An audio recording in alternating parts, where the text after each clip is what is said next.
he requests Divyanshu Sahu to come to the podium and deliver his poem. Divyanshu Sahu, have a great clap for encouragement. नमस्कार मोर गुरुजन मानकु ओ मो सहपाठी मानकु मो दिव्यांशु साहू कक्षा 4 छात्र आज एक कविता प्रस्तुत କରିବାକୁ ଯାଉଛି ଯାହାର ଶୀର୍ଷକ ହେଲା ଇଣ୍ଡିଆ वाला। हे विश्ववासी नगरी डेरी ଆମକୁ ଏବେ ଜାଣ ଯାହାର ସୁରକ୍ଷା ପାଇଁ ହିମାଳୟ ସ୍ୱୟଂ କରିଛି ବଡ଼ ଆମେ ସେହି ଯିଏ ଗୋଟିଏ ଆଙ୍ଗୁଠିରେ ଉଠାଇବାର ଗିରିଗୋବର ଧନ ଆମେ ପୁଣି ସେହି ସମୁଦ୍ର ବକ୍ଷରେ ସେତୁ ବନ୍ଦନା କରି ଲଙ୍କାରୁ କରୁ ଗମନ ଆମେ ପୁଣି ସେହି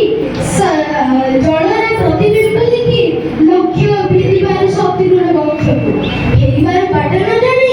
ସାହସର ସହ ଭେଦିବାର ଶତ୍ରୁର ଚକ୍ରବ୍ୟୁହକୁ ଶାନ୍ତିର କଥା ଆସିଲେ ସବୁଠୁ ଆଗରେ ହେଲେ ଯୁଦ୍ଧ କେବେ ବି ଜଗନା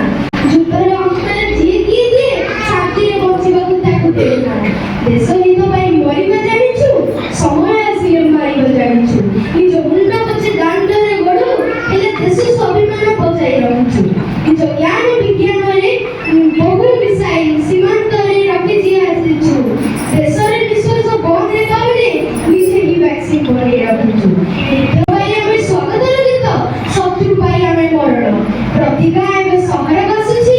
ସ୍ୱଚ୍ଛତାର ବଡ଼ ଉଦାହରଣ ଗର୍ବରେ ଏକ ସଭିଏକୁ